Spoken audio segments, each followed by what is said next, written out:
Баршаңызға сәлем, қалдарыңыз қалай? Бүгін сіздерге шайырдың қалдығын қалай тиімді пайдалануға болатынын көрсетемін. Сіздер білетіндей, шайыр бұл бізде эпоксидті клей секілді, суперклей немесе момент сияқты өте төзімді. Соның осындай қалдықтарын мен тиімді пайдалануға тырысамын. Үйдегі кейбір заттар немесе осы балалардың ойыншықтары сынып кетсе, шайырдың қалдығымен осылай жабыстырып қоямын.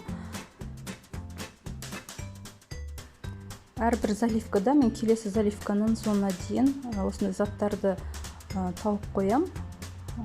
Мына қызымның бантигінің брошкасы түсіп қалды. Мұн жағы оған да шайыр жағып 96 сағат ол заттарға тиіспеймін. Өйткені бұл шайыр менде зергерлік шайыр болғаннан кейін ол менде 96 сағат кебеді.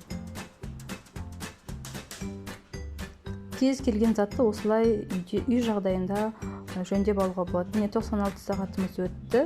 Барлығысы қатып үлгерді. Әлі бірнеше жылға сіздерге қызмет етуге дайын болады. Осылай тиімді пайдалансаңыздар да болады. Каналыма тіркеліп, қоңыраушаны басып қойыңыздар. Назарларыңызға рахмет.